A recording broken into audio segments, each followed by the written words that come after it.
കാണൂ പരസ്യരഹിതമായ ഏറ്റവും പുതിയ എപ്പിസോഡുകൾ.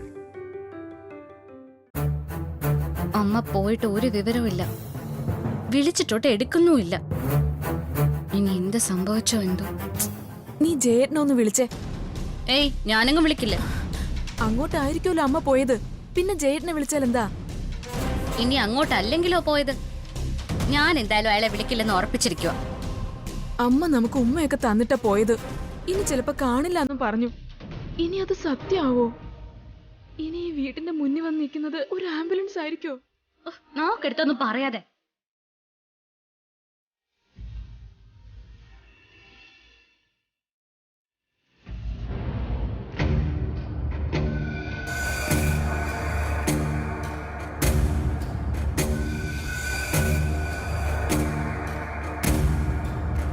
അമ്മയെ കാണുന്നില്ലല്ലോ മോളെ.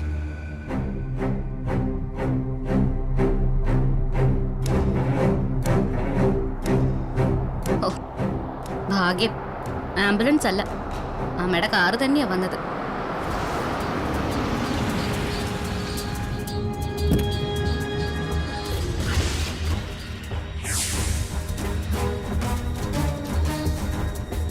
ഇറങ്ങടാ.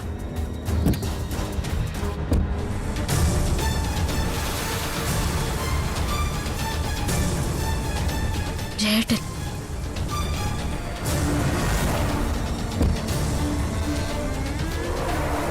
എന്താടാ മിഴിച്ചു നോക്കി നിൽക്കുന്നേ? അങ്ങോട്ട് നടക്ക്.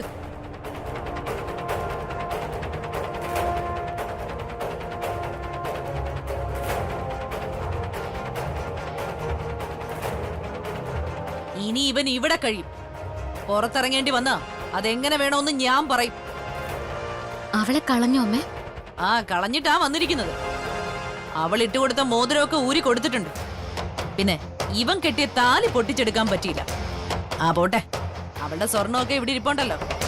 അതുകൊണ്ട് ആ താലി അവളുടെ കഴുത്തിൽ കിടന്നോട്ടെ. എന്തായാലും എന്റെ മരുമോളുടെ തല അറുത്തു കഴിഞ്ഞു. ഇനി അവൾ ഇവന്റെ ഭാര്യ ആയിരിക്കില്ല.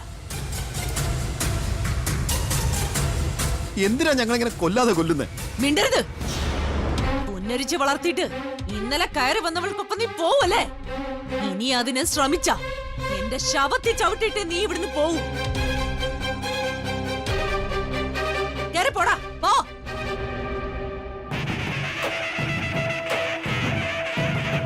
എന്താ അമ്മയെ സംഭവിച്ചത്?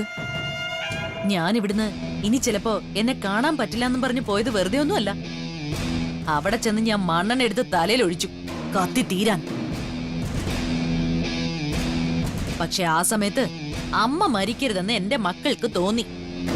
മക്കളെന്ന് പറയുമ്പോ ഇവൻ മാത്രമല്ല, വേറൊരുത്തനും ഇവിടെ ഉണ്ടായിരുന്നു. ഞാൻ മരിച്ചെന്ന് കരുതി തള്ളിക്കളഞ്ഞവൻ. ഓ, അപ്പൊ ഹരിയേട്ടനും ഉണ്ടായിരുന്നോ? ഓ, രണ്ടിനെ സാക്ഷി നിർത്തിയാ ഞാൻ സ്വയം കത്തിത്തീരാൻ നോക്കിയത്. എന്നിട്ടും ഇവൻ എനിക്കൊപ്പം വരാമെന്നൊന്നും പറഞ്ഞില്ല. ഒടുവിൽ അവളാ പറഞ്ഞത് പൊയ്ക്കോളാൻ. അവൾക്കറിയാം അമ്മയെ കൊന്നു കഴിഞ്ഞാ കാര്യങ്ങൾ അത്ര പന്തിയാവില്ലെന്ന്. അവളെന്നിട്ട് ആ വീട്ടിൽ നിന്ന് പോയോ? ആ, അതൊന്നും എനിക്കറിയില്ല. ചിലപ്പോ പോയി കാണും. ഇനി അവൾ അവിടെ താമസിക്കുകയാണെങ്കിൽ താമസിച്ചോട്ടെ, എന്നിട്ട് വാടക അവള് തന്നെ കൊടുത്തോട്ടെ. എന്തായാലും ഇവന്റെ സഹായവും സാമീപ്യവും ഒന്നും ഇനി അവൾക്ക് കിട്ടാൻ പോകുന്നില്ല. ഈ വീടിന്റെ നെടും തൂണായവനെ എനിക്ക് വേണം. മൂത്തവനും ഭൂലോക പാഴായ അവന്റെയൊക്കെ അച്ഛനും പൊയ്ക്കോട്ടെ, എവിടെയെങ്കിലും ഒക്കെ പോയി തൊലയട്ടെ. എന്നാലും ജയനെ വിട്ടുകളയാൻ എനിക്ക് പറ്റില്ല. നിന്റെ കല്യാണം ഉൾപ്പെടെ പലതും ആർഭാടമായിട്ട് നടത്തേണ്ടവനവൻ. കാർത്തി ഒട്ടും ഇഷ്ടല്ല ജയേട്ടന്. അതൊക്കെ ഇഷ്ടപ്പെട്ടോളും. അളിയനും തോളോട് തോള് ചേർന്ന് നടന്നോളും. അതിനു വേണ്ട വിദ്യയൊക്കെ എനിക്കറിയാം.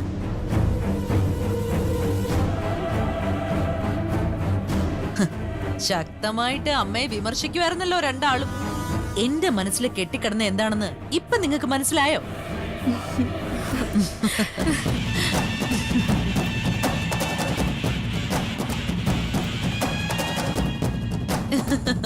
വാ.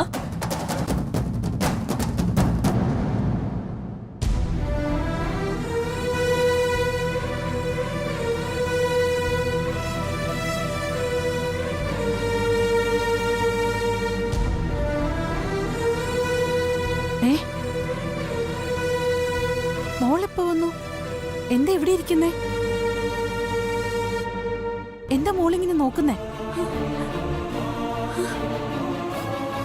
എന്താ പറ്റിയത് മോളെ, പറയ.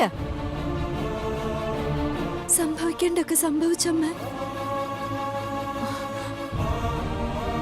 ലാലേട്ടൻ അമ്മ വന്ന് കൂട്ടിക്കൊണ്ടുപോയി. കൂട്ടിക്കൊണ്ടുപോയോ? അവര് വന്ന് വിളിച്ചപ്പോ ജയലാൽ കൂടെ പോയോ?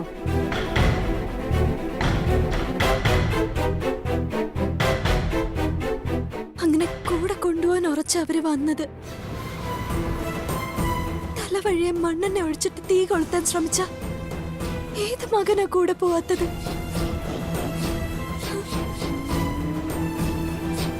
എന്നിട്ടും ലാലേട്ടന് പോവാൻ മനസ്സില്ലായിരുന്നു. ഞാനാ പറഞ്ഞത് പൊയ്ക്കോളാൻ. എല്ലാത്തിനും സാക്ഷിയായി ഹരിയേട്ടനും അവിടെ ഉണ്ടായിരുന്നു. അതൊക്കെ അവരുടെ അഭിനയമായിരിക്കും ചേച്ചി. അവര് തീ കൊളുത്തതൊന്നുമില്ല എന്ന് പറഞ്ഞാൽ എങ്ങനെയാ? അവര് രണ്ടും കൽപ്പിച്ച് നിൽക്കുമ്പോ ചിലപ്പോ തീ കൊളുത്തിയാലോ? പിന്നെ ഭർത്താവിന്റെ അമ്മയെ കൊന്നു എന്നുള്ള പേരുദോഷം കൂടി എനിക്ക് കിട്ടില്ലേ? അതുകൊണ്ട് ഭർത്താവിനെ അമ്മായി അമ്മയുടെ കൂടെ പറഞ്ഞു വിട്ടിട്ട് നീ ഇങ്ങോട്ട് പോന്നു അല്ലേ? ഹ, ഇവിടെ സ്വീകരിക്കാൻ ഒരു അമ്മയും അനിയത്തി ഉണ്ടല്ലോ അല്ലേ? പിന്നെ നിനക്ക് വന്നാൽ എന്താ? അവര് മണ്ണെണ്ണ ഒഴിച്ച് തീ കൊളുത്താൻ പോയപ്പോ നീ നിന്റെ ഭർത്താവിനോട് അവർക്കൊപ്പം പോവാനല്ല പറയേണ്ടിയിരുന്നത്. അതിനു പകരം നീയും ആത്മഹത്യക്ക് ശ്രമിക്കണമായിരുന്നു. നിന്റെ ഭർത്താവിനെ കൊണ്ടുപോയാ നീയും കത്തിത്തീരുമെന്ന് പറയണമായിരുന്നു. അങ്ങനെ എന്റെ മോള് ചെയ്താലേ എന്റെ മോള് മരിച്ചോട്ടെ എന്ന് കരുതുന്ന ഒരു അമ്മയാണ് ജയലാലിന്റെ അമ്മ. ആയിക്കോട്ടെ, പക്ഷെ ഭർത്താവ് അങ്ങനെ അല്ലല്ലോ. ഇവളെ ജീവന് തുല്യം സ്നേഹിക്കുന്ന ആളാണെന്നൊക്കെ അല്ലേ പറച്ചില്? അങ്ങനെ ഒരാള് ഭാര്യ മരിക്കാൻ അനുവദിക്കോ? ഇനി ഇതിന്റെ പേരിൽ ഒരു തർക്കത്തിന്റെ ആവശ്യമൊന്നുമില്ല. ചേച്ചി ഇവിടെ വന്ന് നിൽക്കാൻ തയ്യാറായി തന്നെ വന്നതാ. ആ സമയത്തെ മരിക്കാൻ ശ്രമിച്ചവര് തന്നെയാ ചേച്ചിയെ കൂട്ടിക്കൊണ്ടു പോയത്. എന്റെ ചേച്ചി ഈ വീടിന് ഒരിക്കലും ഒരു ബാധ്യതയൊന്നുമല്ല. അതുകൊണ്ട് രചനയെ ഇവിടെ നിന്ന് ഓടിച്ചതുപോലെ ചേച്ചി ഇവിടെ നിന്ന് ഓടിക്കാമെന്ന് ആരും വിചാരിക്കണ്ട. ചേച്ചി വാ.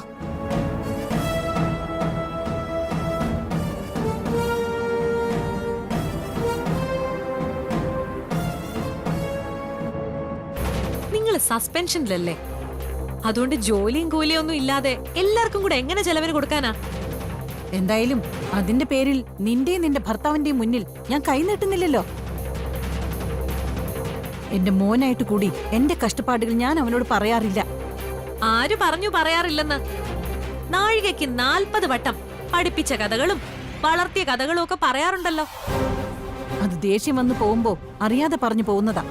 എല്ലാ അച്ഛനമ്മമാരും അങ്ങനെ ചെയ്യാറുമുണ്ട്. ഹാ, എന്റെ അച്ഛനും അമ്മയൊന്നും അങ്ങനെ പറയാറില്ല. ഹ, നീ കൊമ്പത്തെ പെണ്ണല്ലേ? നിന്റെ അച്ഛനും അമ്മയൊക്കെ വലിയ ആൾക്കാരല്ലേ?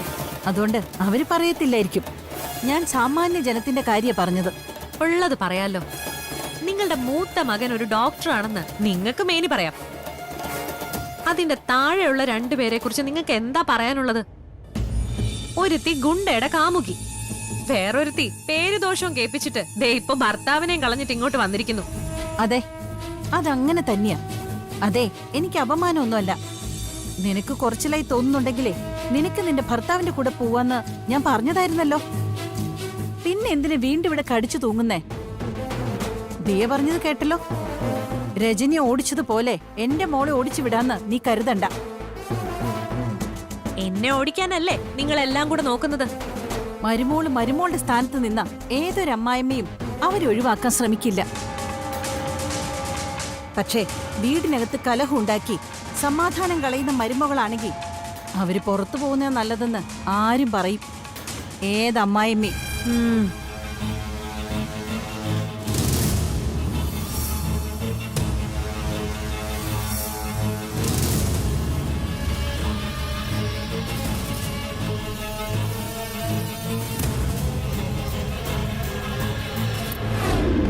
അവനെ എടുത്ത് തലയെ വെച്ചോണ്ട് നടക്കുമായിരുന്നല്ലോ അമ്മയും ദീപയും ദിയയും ഒക്കെ.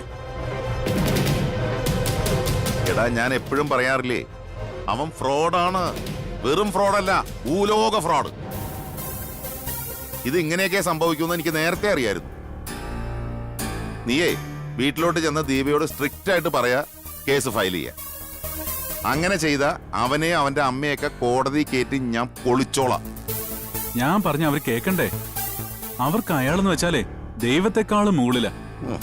എന്നാ പിന്നെ അവളൊക്കെ അനുഭവിക്കട്ടെ. നിന്റെ ഭാര്യ വിചാരിച്ചോണ്ട് ഒരുത്തി പുറത്തായി. അപ്പൊ അതെ വേറൊരുത്തി അങ്ങോട്ട് കയറി വന്നെന്നാ നയനെ വിളിച്ചു പറഞ്ഞു. ഭാഗ്യത്തിന്റെ പെമ്മക്കളെ മരണം വരെ അവളുടെ ഒപ്പം ഉണ്ടാവും.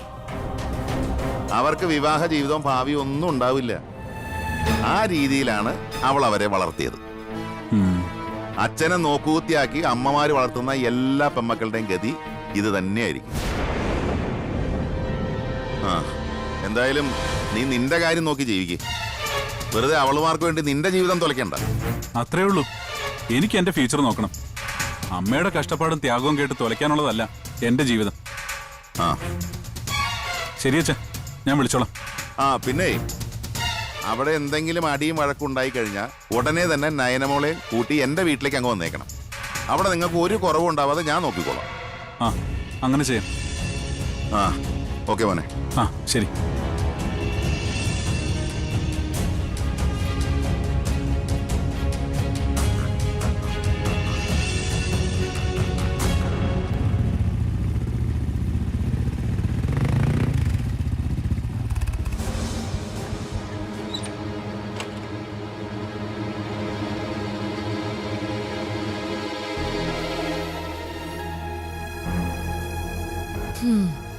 അടുത്ത ആള് വരുന്നുണ്ട്. ഭാര്യയെ വിളിച്ച് പറഞ്ഞു കാണും കാര്യങ്ങളൊക്കെ. നിന്റെ ഭർത്താവേ ലോകത്തിലേക്കും വെച്ച് പുണ്യാളനായിരുന്നു എന്നാണല്ലോ നീ പറഞ്ഞുകൊണ്ടിരുന്നത്. പിന്നെന്താ ഇങ്ങോട്ട് പോകുന്നത്? എന്റെ ഭർത്താവിന്റെ അമ്മയെ കുരുതി കൊടുക്കാൻ പറ്റാത്തോണ്ട്. ഇതൊക്കെ തന്നെ സംഭവിക്കുമെന്ന് അച്ഛൻ എന്നോട് 1000 തവണ പറഞ്ഞതാ. എടി അവൻ കള്ളനാ. ആദ്യം സ്വന്തം വീട്ടിൽ നിന്ന് നിന്നെ പുറത്താക്കി, എന്നിട്ടൊരു വാടക വീട്ടിൽ കൊണ്ടുവന്ന് താമസിപ്പിച്ചു. നിനക്ക് ഷോറൂമിൽ ഒരു ജോലിയും തന്നു. എന്നിട്ടിപ്പോഴേ അവൻ അവന്റെ അമ്മയും വിളിച്ച് നാടകം കളിക്കുന്നതാ. ദിലേട്ടൻ ആരെ എന്തും പറഞ്ഞു, പക്ഷെ എന്റെ ലാലേട്ടനെ ഒന്നും പറയരുത്. അവളുടെ ഒരു ലാലേട്ടൻ. എന്നിട്ടിപ്പോ അവൻ എവിടെടി?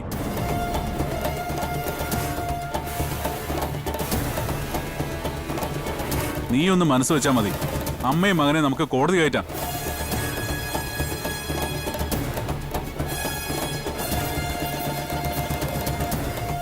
അഞ്ച് പൈസ വക്കീൽ ഫീസ് കൊടുക്കാതെ കേസ് വാദിക്കാൻ നമുക്കൊരു അച്ഛനുണ്ട്. ആ അച്ഛന്റെ സഹായം എന്റെ മോൾക്ക് വേണ്ട. ഓ പിന്നെ ഇവളെ ഇവിടെ നിർത്താനാണോ അമ്മയുടെ പരിപാടി? ജയലാൽ വന്ന് വിളിച്ചില്ലെങ്കിലും ഇവൾ ഇവിടെ തന്നെ നിൽക്കും. എന്റെ മക്കളെ നോക്കാൻ എനിക്ക് ഒരു ബുദ്ധിമുട്ടുമില്ല.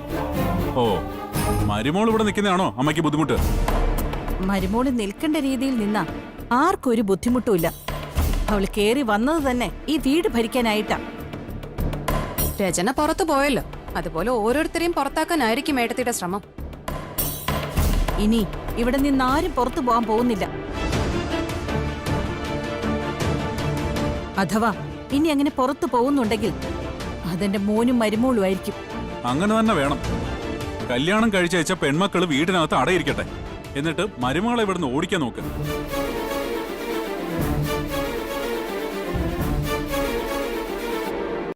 ഇത് തന്നെയല്ലേ എന്റെ അളിയന്റെ അമ്മയും ചെയ്യുന്നത്. ലാലേട്ടന്റെ അമ്മയും എന്റെ അമ്മയും ഏട്ടൻ കമ്പയർ ചെയ്യണ്ട. നീ ഒന്ന് മനസ്സിലാക്കിക്കോ ദീപേ, നിന്റെ ഭർത്താവ് ബുദ്ധിമാനായ കുറുക്കനാ. അയാൾക്ക് നിനക്കൊപ്പം കുറച്ചു ദിവസം താമസിക്കണമായിരുന്നു. അയാളുടെ ആ ആഗ്രഹം നടന്നു. ഇനി താലി നഷ്ടപ്പെടാൻ പോകുന്നത് നിനക്കാ. ഈ താലി എന്റെ കഴുത്തിൽ നിന്ന് എവിടെയും പോവാൻ പോകുന്നില്ല. അയാള് വേറൊരു പെണ്ണ് കെട്ടിക്കഴിഞ്ഞാൽ പോവില്ലേ?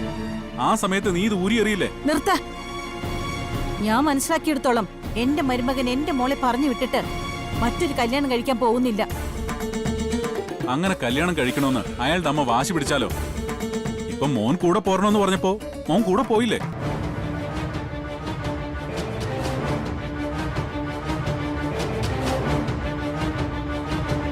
അങ്ങനെയുള്ള ഒരാൾ അമ്മയുടെ ആ ആവശ്യം അംഗീകരിക്കാതിരിക്കോ? ലാലേട്ടൻ അങ്ങനെ വേറൊരു പെണ്ണ് കെട്ടാൻ പോവുകയാണെങ്കിൽ കെട്ടിക്കോട്ടെ. എന്നാലും എന്റെ കഴുത്തി കിടക്കുന്ന ഈ താലി ഒരിക്കലും ഞാൻ അഴിച്ചു മാറ്റാൻ പോകുന്നില്ല. ആ ദേ നിൽക്കുന്ന വേറൊരുത്തി, വാടക കൊണ്ടേ പ്രേമിച്ച് നടക്കുന്ന തന്റേടിയായ പെങ്ങള്. ഇവള് മിക്കവാറും അവനെ കേട്ടും അമ്മ അതിനെ സമ്മതിക്കുകയും ചെയ്യും. അവിടെ സംഭവിക്കുന്നത് എന്താണെന്നറിയോ? ഒരു ദിവസം അവനെ ആരെങ്കിലും വെട്ടിക്കണ്ടിച്ച് ഇവളുടെ മുന്നിൽ കൊണ്ടുവന്ന് ഇട്ടുകൊടുക്കും. അതോടെ ഇവള് വിധവയാവും. ആയിക്കോട്ടെടാ, എന്നാലും നിന്റെ പെങ്ങന്മാരെ തകർന്നു പോവില്ല. കാരണമുണ്ട്, അവര് ജീവിച്ചത് സ്നേഹിക്കാൻ അറിയാവുന്ന, ഭാര്യമാരെ മനസ്സിലാക്കുന്ന ആണുങ്ങൾക്കൊപ്പം. അങ്ങനെയുള്ളപ്പോ അവര് കൊടുത്ത സ്നേഹം മാത്രം മതി പിന്നീട് അവർക്ക് ജീവിക്കാൻ. ഓഹോ, അപ്പോ ഗുണ്ട ഇവള് കല്യാണം കഴിക്കുന്നത് അമ്മയ്ക്ക് ഇഷ്ടമാണല്ലേ? ഞാൻ അങ്ങനെ പറഞ്ഞിട്ടില്ല. ഇനിയിപ്പോ എന്റെ മോൾ അങ്ങനെ വാശി പിടിച്ച ചിലപ്പോ ഞാനത് എതിർത്തൂന്ന് വരില്ല.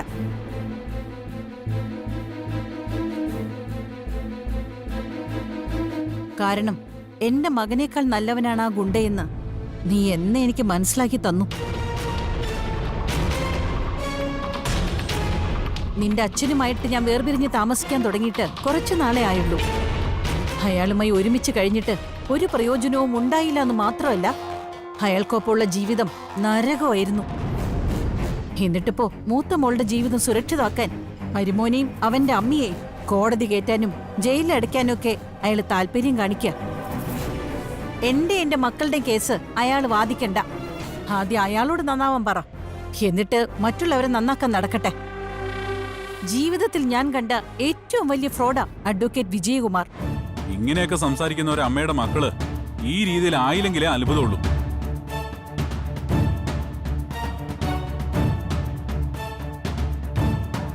ഏട്ടൻ എന്താ പഴയതൊക്കെ മറന്ന് സംസാരിക്കുന്നത്? അമ്മ തന്ന സ്നേഹം എത്രയാണെന്ന് ഏട്ടൻ അറിയാം. നമ്മളെക്കാൾ അമ്മ സ്നേഹിച്ചത് ഈ ഏട്ടനെയാ. അതുകൊണ്ട് ഇങ്ങനെയൊക്കെ തന്നെ പറയണം. അമ്മയായാലും പെങ്ങന്മാരായാലും അതിന് വിട്ട് സംസാരിച്ചാ അതിന് ഞാൻ മറുപടി പറയും. അതിനെന്നെ തലയുണക്കി തല്ലാം, കൊല്ലുണക്കി കൊല്ലാം. എന്നാലും വായി മൂടിക്കിട്ട് ഞാൻ ഇരിക്കാൻ പോകുന്നില്ല.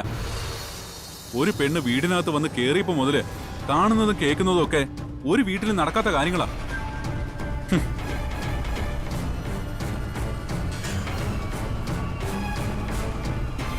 രചന ഇറങ്ങി പോയതുപോലെ ചേച്ചിയും പോണം. അതാ അയാളുടെ ഉദ്ദേശം. മിക്കവാറും അവന്റെ ഭാര്യയെ എനിക്ക് തന്നെ തല്ലിയിറക്കേണ്ടി വരും. അങ്ങനെയാ കാര്യങ്ങളുടെ പോക്ക്.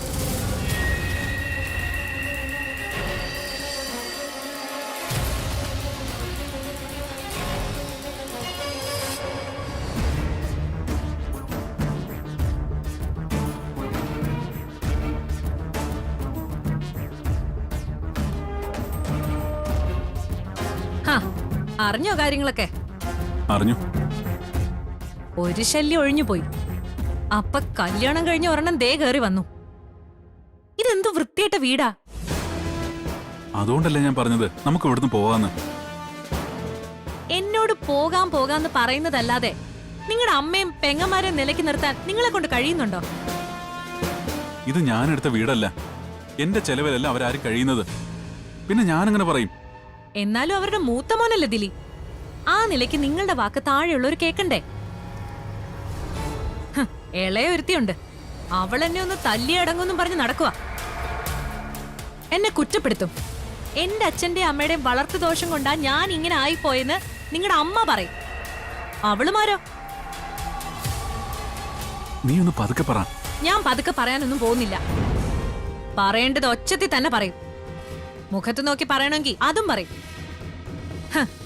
മൂത്തോളുടെ ഭർത്താവ് പുണ്യവാനാണെന്നൊക്കെയാ അമ്മച്ചി പറഞ്ഞുകൊണ്ട് നടക്കുന്നത്. അവൻ ബുദ്ധിമാനാ, ദിലിയേട്ടന്റെ അച്ഛൻ പറയുന്നത് പോലെ. അവൻ അവന്റെ കാര്യം കഴിഞ്ഞപ്പോ അവളെ തള്ളിക്കളഞ്ഞു. അതിനൊരു കാരണം ഉണ്ടാക്കി അവന്റെ അമ്മയെ കൊണ്ട്. ഇനി നോക്കിക്കോ, അവൻ വേറെ കെട്ടും. ഇവള് വിധവയെ പോലെ കഴിയുകയും ചെയ്യും, നിങ്ങൾക്കൊക്കെ ഒരു ബാധ്യതയായിട്ട്. എനിക്ക് ബാധ്യതയൊന്നും ആവില്ല. ഞാൻ എന്റെ നയം വ്യക്തമാക്കി കഴിഞ്ഞു. നിന്റെ നിലപാടാ എന്നെ ബുദ്ധിമുട്ടിക്കുന്നത്. നമുക്ക് നിസ്സാരമായിട്ട് ഇവിടുന്ന് മാറി താമസിക്കായിരുന്നു. പക്ഷെ നീ നിന്നിടത്ത് തന്നെ നിൽക്കല്ലേ. കുറച്ചു നാളൂടെ ഞാൻ ഇങ്ങനെ തന്നെ നിൽക്കും. ഞാൻ പറഞ്ഞല്ലോ, രചനയെന്ന് പറഞ്ഞവളെ ഇവിടുന്ന് പുകച്ച് പുറത്തു ചാടിക്കുന്നു. അത് നടന്നില്ലേ? അതുപോലെ തന്നെ നിങ്ങളുടെ അമ്മയുടെയും ഇളയ പെങ്ങളുടെയും അഹങ്കാരത്തിന് കുറച്ചുകൂടെ എല്ലാവർക്കും ശ്വാസം മുട്ടൽ ഉണ്ടാക്കിയിട്ടേ ഞാൻ ഇവിടുന്ന് പോവും. എന്റെ അച്ഛനും അമ്മയും അങ്ങനെ തന്നെയാ പറയുന്നത്. ഇതിന്റെ ഇടയിൽ കിടന്ന് നട്ടം തിരിയുന്ന എന്നെ പറ്റി നീ ചിന്തിക്കുന്നേയില്ല. നിങ്ങളെ പറ്റി ഞാൻ നന്നായി ചിന്തിക്കുന്നുണ്ട്. നമ്മുടെ ഭാവി സുരക്ഷിതമാണ്. അതിന് വേണ്ടതൊക്കെ എന്റെ അച്ഛനും അമ്മയും ചെയ്യും. എന്നാ ദിലിയേട്ടൻ അറിയാലോ, എന്നോട് വാശി കാണിക്കുന്നവരെ ഇന്നേ വരെ ഞാൻ വിട്ടുകളഞ്ഞിട്ടില്ല. അവരെന്റെ അമ്മയും പെങ്ങന്മാരും അല്ലേ നയന? അതാണ് എനിക്ക് ഇത്രയും സങ്കടം. ഞാൻ ഇവിടെ കയറി വന്ന നാൾ മുതൽ മകന്റെ ഭാര്യ എന്നൊരു പരിഗണന ദിലേട്ടന്റെ അമ്മ എനിക്ക് തന്നിട്ടില്ല. നാത്തൂൻ എന്നൊരു പരിഗണന പെങ്ങമാരും തന്നിട്ടില്ല. അതിന്റെ ഒരു ദേഷ്യം എന്റെ ഉള്ളിൽ കിടക്കുവാ. മൂത്തവളും അത്ര പാവൊന്നുമല്ല. അവൾ എവിടെയോ തെണ്ടിത്തിരിഞ്ഞ് നടന്ന് പേരുദോഷം കേൾപ്പിച്ചിട്ട് ഇപ്പൊ അവളെക്കാ മോശം ഞാനാണെന്നാ സംസാരം. ഞാൻ ഇവിടെ നിൽക്കുന്നതിന് ഒരു ഉദ്ദേശമുണ്ട്. ദിലിയേട്ടൻ നോക്കിക്കോ. നിങ്ങളുടെ അമ്മയും പെങ്ങന്മാരെയും മര്യാദ പഠിപ്പിച്ചിട്ടേ ഞാൻ ഇവിടുന്ന് പോത്തുള്ളൂ. അവരെ കൊണ്ട് ഞാൻ എന്റെ കാല് പിടിപ്പിക്കും. അതിനുള്ള കാരണം അവരായിട്ട് തന്നെ ഉണ്ടാക്കും. ഇതിനൊന്നിനും എന്നെ ബലിയാടാക്കരുത്. എനിക്ക് അത്രേ ഉള്ളൂ. ഒരു കാര്യത്തിൽ മാത്രമേ ഞാൻ നിങ്ങളെ തള്ളി പറയൂ. എന്തെങ്കിലും ഒരു പ്രശ്നം ഉണ്ടാവുമ്പോ എന്നെ തള്ളിക്കളഞ്ഞിട്ട് അവർക്കൊപ്പം നിന്നാ മാത്രം. എപ്പോഴെങ്കിലും ഞാനങ്ങനെ നിന്നിട്ടുണ്ടോ? ഇല്ല. ദിലിയേട്ടന് ഞാൻ പഠിക്കുമായിരുന്നു. അവിടെയാണ് നിങ്ങളോടുള്ള സ്നേഹം എനിക്ക് കൂടുന്നത്. എനിക്കൊപ്പം നിൽക്കുന്നവർക്ക് വേണ്ടി ഞാൻ എന്തും ചെയ്യും. വെറുത്താലുണ്ടല്ലോ, അവരുടെ ജീവിതം നരകമാക്കാനായിരിക്കും പിന്നെ എന്റെ ശ്രമം.